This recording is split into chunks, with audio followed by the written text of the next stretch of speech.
What is going on, YouTube? PPS back here. It is our Pass the Prop Wednesday edition show here. Obviously joined by my guy, Monotone. We're back. How have you been? Obviously saw you Monday. A lot of rainouts on that Monday again. But how's the last couple days been? Obviously got NBA tonight. How's everything doing? Yeah, had a nice 2-in-1 day with the hit parlays yesterday. That's really just been mostly what I've been rolling with. Had a good NBA day whenever that last was. It feels like these NBA games are so spread out, man. It's kind of hard to really get into it. You know what I mean? When we're playing once every 3 days. But yeah, I've got some good stuff coming for NBA. So I'm just excited to keep the momentum rolling today. That's all. It's a good day for sports. And yeah, that Monday slate was terrible, man. There were 3 rainouts. And there were already only a couple games anyway, but hey, that makes every other day feel much better, right? That's why yesterday felt good, today feels good. Sometimes you need a rainy day, to make you appreciate the sunny days a little bit more, if you know what I mean. Yeah, no, there was just a lot of rainouts. I mean, my one play last week or last show was rained out. I ended up cashing it the next day. I ended up playing the same exact play. So I ended up losing this one. I was talking to you before the show about possibly adding the Mariners run line first 5, and I ended up switching it to the under, and obviously that one got destroyed, and the Mariners won the first 5, which is stupid because I was dumb and questioned myself there. How do we do here? Did Springer get a hit here? No, that game got delayed. It got delayed. It was such a slow game, but JD came through, and JD's going to come through again today. I'll probably have him in some more shit. Not on the show, but Twitter. Beautiful. And Guardians, I cashed yesterday. Yesterday came through. Cal Quantrill, same pitching matchup, minus 110 again. And obviously Cal Quantrill came through. I love it because it was 6th inning, and he started giving up 3 homers in a row. So I'm like, oh, I don't care, I only care about your first 5 innings. I don't care if you get blown up in the 6th. So happy to get in on that one. Good morning from Grimy. I think he was the first one. He beat Jay in the chat. He was in there at 8:30 a.m. posting about the home run parlay. I'm sure we can come up with something. I don't have anything right now, but I'm sure I can when I go through some of my numbers here. I'm sure we can find something for you. Jay in the chat, as always, welcome. Joseph, hopes all is going well. And Drew, I just saw you drop the comment in there. We will get to that. Talking about the NBA here in a little bit. Do you want to start with your NBA one there, Monotone, or you want to go baseball first? Let's do it. Yeah, let's start with the NBA. Why not? Perfect. All right, here we go. Okay, I'm going back into the world of first quarter. If you know me, you know that's really all I do anymore. I go on Twitter, I scroll through people complaining about blowouts, and I'm surprised more people haven't jumped on the bandwagon yet, right? I've been doing this for free. All the information's out there. The last couple of weeks, I'm surprised more people aren't on the first quarter wave yet, but there's still time. We still got about 3 to 4 games left in this finals, depending on how you think this plays out. I really like Looney's first quarter numbers. It was the rebounds that I've always been hammering, right, for the pretty much the majority of last series. But the points is kind of really sneaky, goes under the radar. In game 1, he had 0 points. He went 0 for 2. But last game, he really corrected that, scored 6 points in the first quarter. And I think that's a lot more of what we're going to see, right? Looney only takes, Kevon Looney's job must be so fun. Playing with Steph Curry, Klay Thompson, Andrew Wiggins, and Jordan Poole, all in this first quarter rotations, means that the shot quality he's going to get is going to be pretty unmatched, right? When you're dealing with all that rotation, when you're dealing with all that movement. All of Looney's buckets are pretty much wide open layups, just easy back cuts, all these incredibly high percentage shots. So 2 first quarter points being only minus 175 on DraftKings in the same game parlay feature means it's going to be showing up in a lot of stuff I'm going to be playing today. I matched it with Steph Curry's steal right here because he had 3 in each of the first 2 games, right? Curry's not necessarily known for his defense, right? But you don't really need to be the greatest defender in the world to grab steals, right? It's not really a metric that measures defense. It measures your pretty much effort, hustle, and ability to get in those passing lanes. So he has 6 steals in 2 games throughout this series and 1+ steal in, I believe, 13 of 18 playoff games so far. So he's going to play the full pretty much as many minutes as possible in this game. I like him to get 1 steal. Like I said, he's had 3 in the first 2 games. But Looney first quarter points is going to come up in a lot of my plays. It's just so simple. We need 1 easy cut to the basket, easy layup, maybe a couple foul shots in there if he's feeling a little risky. But yeah, really like this combo right here on DraftKings. Perfect. I love it. Obviously, never going to go against Kayvon. Obviously, he's from Wisconsin, so going to back him as always.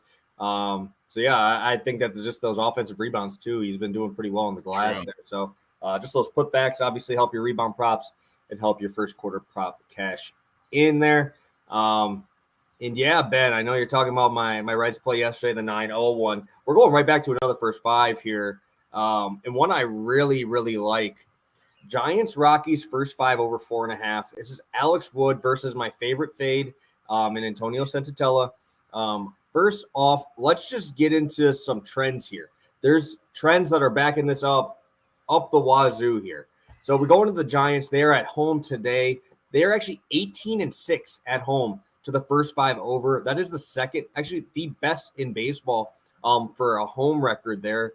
And Rockies surprisingly 11-9 to the first 5 over on the road, which no one would really think, right? Obviously, you're in Coors Field for other ones, so you're thinking, oh, maybe they're probably a lot better at home for the first 5, but they're actually better numbers-wise to the first 5 over on the road. And we have a Rockies team here that's feisty, man. They're good, and we saw them yesterday just absolutely work Carlos Rodon, right? That's my guy, right? He had 5 Ks. He ended up only getting up 2 runs, but he was out of there in 4 innings, right? And now you have Alex Wood, who I absolutely think is overrated. And the Rockies are the number 1 hitting team versus lefties this year. And it's not even really close. Everybody talks about the WRC plus of the Cardinals versus lefties is very high. They always talk about the White Sox crushing lefties.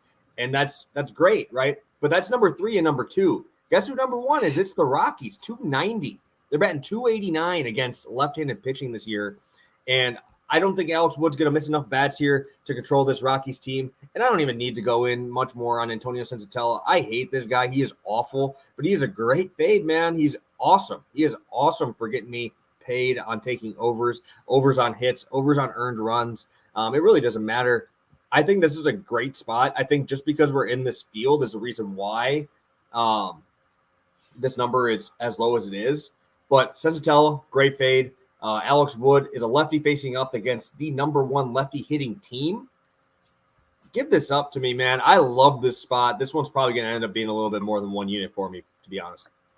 Yeah, no, I really like the combo, and I like what you said about it feels like books really overreact both ways, to Coors Field, right? When you're at Coors Field and then when you're away from Coors Field, but definitely like taking advantage of Sensatella. I know I followed you on a couple of those so far this year. I believe I saw you give up 13 hits in like 4 innings in his last outing. It's just such a good fade. I'm definitely gonna be telling you on this one. I mean, like I told you a little before the show, I hate picking a Giants player, right? Because it's so inconsistent on a day-to-day basis. I think from now on, when I want to target the Giants, I'm just gonna start playing these first 5 overs or these game total overs. You know what I mean? Stop trying to guess who it's gonna be, La Stella, Crawford. I'm just gonna start betting these overs. So today's a good day to start that. Definitely gonna be telling you right here. Yeah, no, and this is just a feisty team, man. It's everybody is good, but no one is that superstar, right? They're trying to push Jock Peterson as the superstar of this team. Jock Peterson was almost damn near cut from the Cubs, right? So, I mean, I think that this team is just one of those that finds a way to make you work. Tommy La Stella at that top of the order is just tough, man. And yeah, let's just we got a couple questions in here, a couple things. Connor Joe, I mean, I can never blame you for that. Connor Joe is one of those slap guys. Probably would play the hit leg versus the total bases, seeing as it's going to be tough for him to hit one out and definitely get more extra base hits there. What is going on with CJ Cron lately? I mean, you could look at his career numbers there. Did you just think he was going to jump up 150 slugging points in 1 year? Like he came off really hot. Everything's good there. I think he's still very good, and I think he's still going to hit home runs. It's just the contact is starting to not be there as much, so that is really what it is. It's just his strikeout rate is through the roof at the moment. So I know you took him yesterday, right? I think I had Austin Riley too. So he ended up getting a couple of us. I think I had his home run prop yesterday. I don't expect another offer. Yeah, so I had him for Dinger Tuesday, obviously, and he was my one miss yesterday, the one leg that did not end up. I mean, I'm just not going to do it. He struck out all 4 times yesterday. That almost feels like you're chasing that momentum, right? He's playing so incredibly well. when you see someone go up there and they don't even make contact, it feels like they're kind of swinging for the fences. He probably will bounce back. I'm not going to deny that at all, but I have a little hole in my heart from yesterday. So I'm going to take a break from that for a day or two, but you're free, obviously, to keep going. Like you said, he's great against lefties this season. I'm not going to argue with that at all. I'm a burn victim right now. I need some time to cool off. And before we get into our Taylor Fade section, tip your hat to Cole Irvin, man. He did fantastic yesterday. Didn't really miss any locations. Ronald Acuna just nuked him on 2 pitches, right? First 2 pitches of the at-bat, right? So, I mean, he threw incredibly well. He had like 6 Ks. Right. And for a guy who throws 90 to 92 to get this lineup and go through it like that, tip your cap, right? The bullpen let it up a little bit, but Austin Riley's been hitting the velo pretty well here. So Cole Irvin was just a very tough matchup there, for sure. I will have a play for that. So we will talk about that in a minute. And Ben, I will get to your question after we get into Taylor Fade. And let's start out with the number 1 bet play in the MLB. Any thoughts here on the most popular bet of the day? This one's interesting, right? Because I feel like Bieber is kind of the talk of the town, right? Are we seeing a little bit of regression? It seems like I believe his swinging strike rate is still pretty similar to what it was last year. Like, people are kind of arguing whether I feel like I've seen 2 distinct sides of this battle, right? But for Taylor Fade purposes, I'm going to continue doing what I found the most success with, and that's fading pitchers with these high numbers. It's been working out real well. Last time out, who did we fade again? Robbie Ray, under 5.5.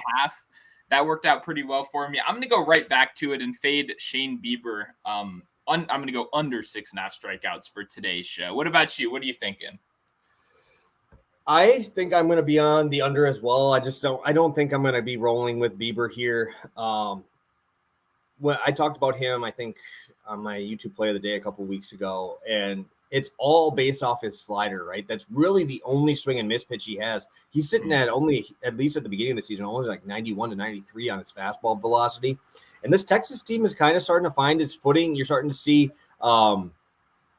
Semien, he went off yesterday, right? He's finally getting that money that they paid him for. That's what he's finally coming into here. So I think that after that, I'd probably be on the under here.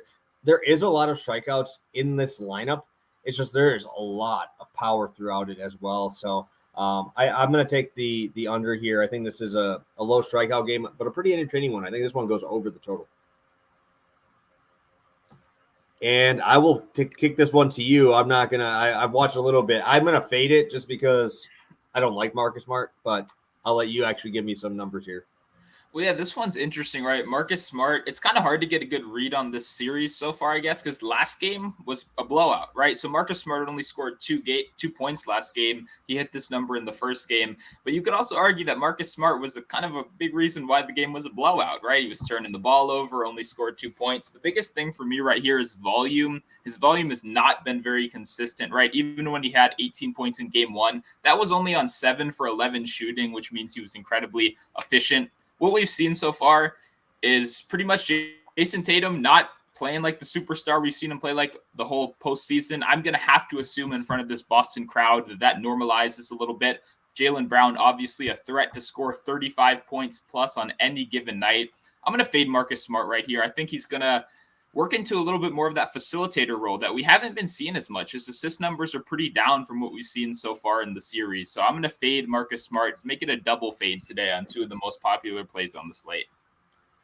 I love it. I love it. Thank you guys for all these questions. We'll get to 1 or 2 of them right now, and then get to our final plays of the day. Thoughts on Red Sox money line? Angels on an insane spiral. I don't mind that spot. I actually do lean that way. I just have to look. I mean, Eovaldi just gives up so many home runs. I like his strikeouts when he plays. I like his innings, right? I like getting like the amount of outs he gets. It's just, man, dude, this dude is so home run prone, and I don't get it for how good his stuff is.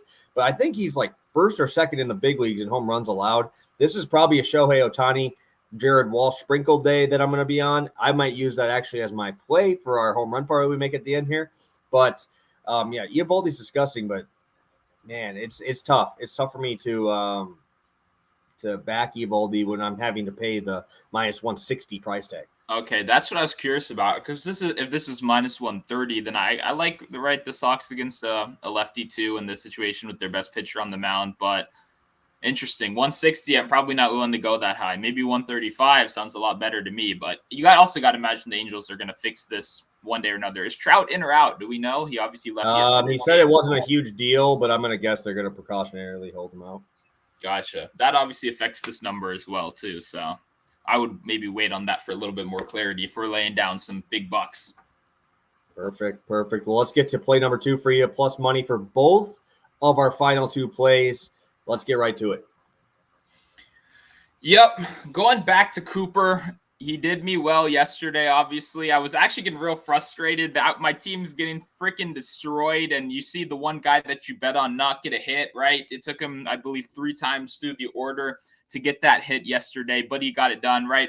Jazz hit the grand slam in front of him. I'm like, really? Are we not going to get a hit? He figured it out. When he played Josiah Gray earlier in the year, he obviously did very well. He went 2 for 3 against him in his 3 plate appearances. He's just playing the best baseball of his career. I almost said basketball. We're not in the playoffs. He's playing the best baseball of his career. Over his last 14 games, I believe he's hitting over 400. Right? He's just in an extremely hot stretch. I want to take advantage of guys that are really hot right now. I believe he's over 300 on the season in terms of average. I think he's sitting at 303 right now. Love Cooper. As for the Marlins, my team is playing absolutely terribly right now. This is hard to watch, man. I mean, we literally read.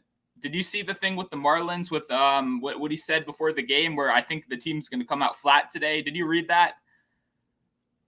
Okay, Marlins are pretty much coming in like, oh God, they were coming in pathetic, and they destroyed us yesterday. We're really the pathetic team in this situation right here. When Sandy was on the mound, they beat us in both starts. I believe both of them were in Marlins Park. Maybe one of them was at Nats Park, but they beat us both times. Gray is obviously 0-1 against the Marlins this year.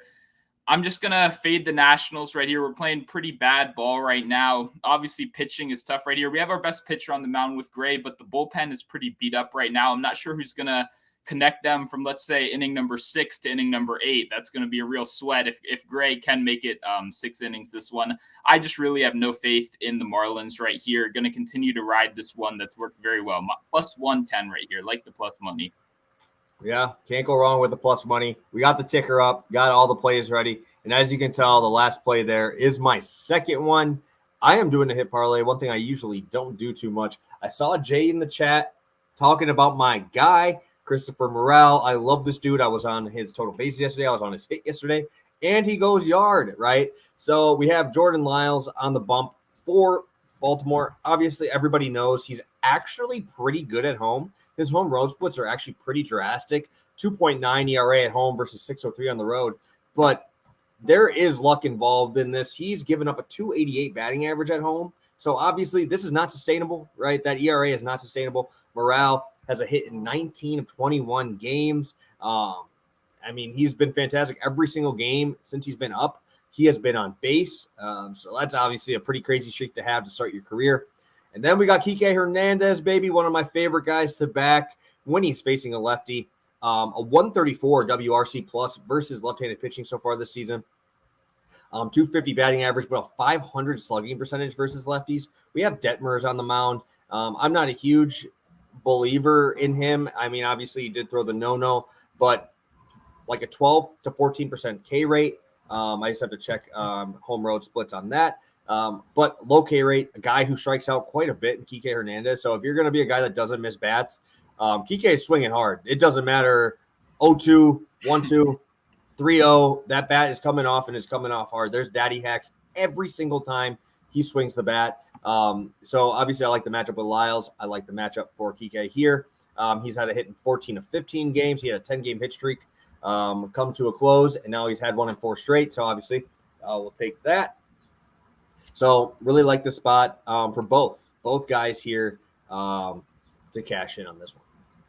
Yeah, you know, I'm going to tell you on this one. I fucking love these hit parlays. As you laid out a very good case. Obviously, obviously Kike has been good for a lot of people, right? I noticed he's one a lot of people do total bases on. You see, obviously, like you said, he's swinging pretty hard every time he goes up there. But definitely love this combo. You can't really argue with the trends, right? 19 of 21, 14 to 15. These are guys that are playing very, very well. To get them at plus 100 is not something that's going to be available for long, right? We're seeing the odds adjust every single day. It's probably going to be minus 130 in like 2 months. So let's keep taking advantage of these good lines we're getting right now. Definitely telling you on this one 100%.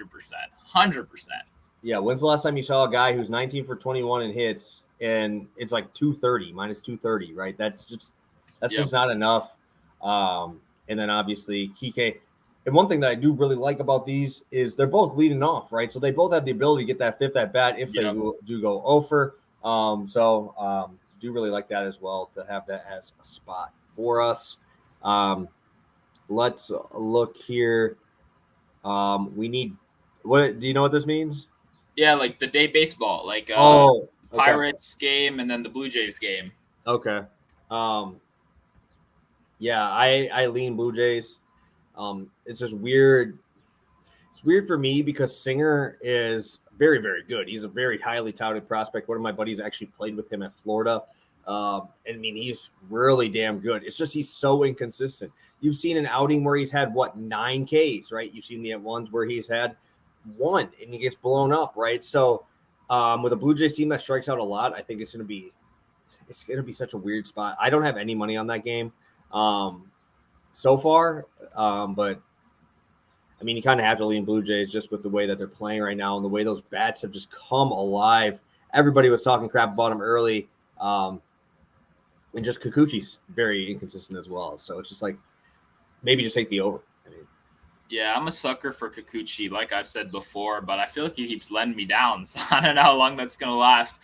I like Witt to get a hit in that one, too. I believe he's 4 for 10 in his career against Singer. So, yeah, I don't know. Wait, that's the Royals one. Yeah. Yeah. I don't know. Yeah, Witt's on the Royals. Yeah, I know. Aren't they playing during the day, too? The Royals play the Blue Jays, yeah. I see. He's 4 for 10 against Kikuchi. Sorry about that. 4 for 10, right? Am I fucking up right now? Yeah, he's a rookie. I don't know if he had that many at-bats against a certain guy yet. Yeah, no, Witt's been playing really well. He's got a lot of pop, so. Yeah, no, he's 4 for 10 against Kikuchi. That's what my ESPN app's telling me right here. Witt? Yeah, Royals are playing Blue Jays. I don't know if Kikuchi's even thrown 3. When would he have thrown 3 games against him? Maybe it's the guy over him or under him. I don't know. I don't know what you want me to say. I'm looking at the ESPN app. I got it right here. Yeah, that's weird. I don't know because this is his rookie season. So, well, I'm not betting on this game, so I don't really care. I hate day baseball. Yeah, they always find a way to get there. Cardinals Rays we don't do those really. I don't at least. Oh, yeah. I was saying Witt. Sorry. Oh, I see where we are. Not Bobby Witt Jr. I was saying Whit Merrifield. I just don't like saying last names that are long. Okay. Because that didn't make any sense. Like, there's no way he faced a guy 10 times yet. I got you now. Okay, there we go. That's on me. I was like, there's no way. I'm like, dude, you're off here. I know 100% I'm right. Do not take your medication this morning. But yeah, no, I don't play no runs first inning either. So Cardinals, I actually only like yes runs first inning. I played that. Those are more fun. Yeah, once every 3 weeks or so. But no, I don't really touch those at all. They're all like minus 170 too. Have you seen that? People dropping like those minus 150. I don't want any business there. And thank you, Jay, for bringing some common sense to our confused argument. I appreciate that. All right. Let's think about it before we get to our recap. Obviously, you see all the plays below. What guy are you going to roll with for your home run parlay today? Do you have a guy in mind here that you're thinking about? Yeah, I like Wilson Contreras, right? I hit that one yesterday. He hit a long ball yesterday, and he has a good history. He has 2 home runs facing off. I forget who is he going against? Lyles. Right here?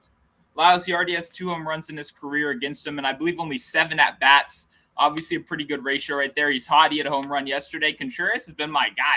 I've hit him like 4 times this season throughout random days. So that's what I'm going with for my leg. What about you? What is the line for him? I have no clue. No? Okay. I can check. I gotta think here because I want to see. All right. I think I know who I'm going. I'm going to go a little bit chalky here with Shohei Ohtani. I'm going to go Ohtani against Eovaldi.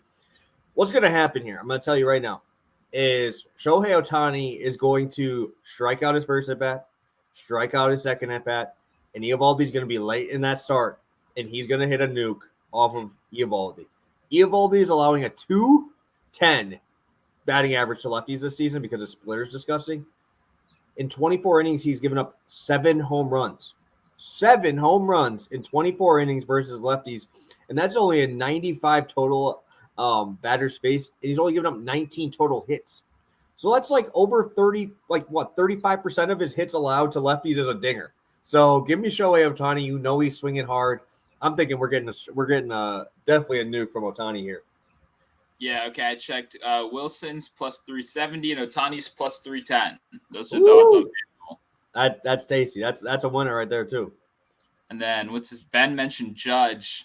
Judge, the problem is he's you like gotta pay plus. It was plus 185 yesterday. Yeah. Plus 185. Not even worth it. Can't do that. Just can't. Yeah. But let's go through a quick recap, and then I will see. While I'm recapping mine, do you want to check what that number is there for what that parlay is, so we can get that in there as well? We'll start out with yours though first. Okay, we're starting with me. Okay, I started out. We're going in the Marlins game, same game parlay right here. Going back to Cooper, second day in a row to get a hit, and then the Marlins money line. That's plus 110 over on DraftKings right now. And then we're staying on DraftKings, going over to the NBA for the first time in a little bit. Kevon Looney, 2+ first quarter points. Match that up with a Steph Curry steal, and you get plus 105. Very much like those guys. And then for Taylor fade, I faded. We're double fading today. Shane Bieber going under 6.5 strikeouts. Marcus Smart, under 13.5 points. Double fade. It's worked in the past. We'll see if it works again today. Beautiful. I'm on double fading as well. I will be under on both. And I will be rolling the plus 100 hit parlay in Kike Hernandez and Christopher Morale. And the Giants, Rockies, first 5 over 4.5 at minus 120. And what do we have there, Monotone, for our home run parlay here? I'm working on it. 375. Yeah, working on it right now. I want to ask you, what do you think about the Red Sox hits today? I'm looking at a couple guys. Okay, I got the odds. It's plus 1888. Plus 1888. Ooh, I like that, dude. That's nice. But I do have a quick question. I was looking at the Red Sox, right? Xander Bogaerts got a hit for me yesterday. That worked out pretty well. JD Martinez has worked out for me pretty well. You think I just paired those two guys together for plus money today? Against Detmers, I would probably lean more to the JD side here. Yep. I think that's the side to go with. And if I'm going with anybody, I think it's going to be JD, Devers, and Kike. Those are the guys top of the lineup. I think that are just a lot more consistent. Bogarts has had those over days a little bit more often than the other guys have. Yeah, the good thing about JD is he'll just slap a little base hit, right? Oh, he doesn't care, man. His two-strike approach is fantastic. Yeah, so that's probably going to be in one of my Twitter plays today. Maybe we find another one a little later. We'll see. Appreciate you, Turbo. We got through our recap. That is going to be our home run parlay right there. Does not look like we have any other questions in here. And we're a little long, right? We're getting close to that 30-minute mark. We appreciate all 20 plus of you that have been here the whole time. We appreciate the support here. Smash that like button on your way out. And obviously, make sure you lock in these plays. Make sure you follow Monotone over on Twitter if you haven't already. Those are in the description here. And Monotone, what do you got for the people here before we head out? Yeah, if you want to join us, I just had a great day over on Pikkit yesterday. I don't know if you saw. I went 7-3. I posted a shit ton of picks over there. Just one of those days. Yesterday's slate was great. Posted a bunch of plays. I do this very often. I just like posting all my plus money plays over there on Pikkit. Some of the ones that, they don't get $100. They're getting $20. But I still like to share that kind of stuff. That's also where obviously we get our most popular plays of the day, right? You don't have to see some guy on Twitter that works for a sports book tweet it out and think like, is this real or not? Because I honestly have no clue if it's real or not. You actually get to see what people are physically putting into their account so you can see who actually is the most popular play of the day. So yeah, if you want to do all that stuff, head over to Pikkit Sports with code PTP, short for Pass the Prop, and you can follow both of us over there along with obviously a lot of other smart people as well. But you can just follow us. We won't tell anyone. We don't really care. Yeah, we have the link in the description there to the Pikkit app. So that is good. I'm happy. I'm happy that you were riding with that Ohtani homer. Like I said, do not get mad when he Ks the other 4 at bats because he will do it. That man is a swing and miss, or that ball's going 450. So again, guys, plays are at the bottom. Smash that like on the way out, and we'll see you Friday bright and early. Remember, Friday's coming at you 7:30 Central, 8:30 Eastern. Make sure you guys are there bright and early. We'll be out there with a couple more picks for you. So thank you guys so much. Appreciate you tuning in, and best of luck on your bets tonight for a 13 or a 14 game MLB slate tonight. So have a good one, and best of luck. Peace.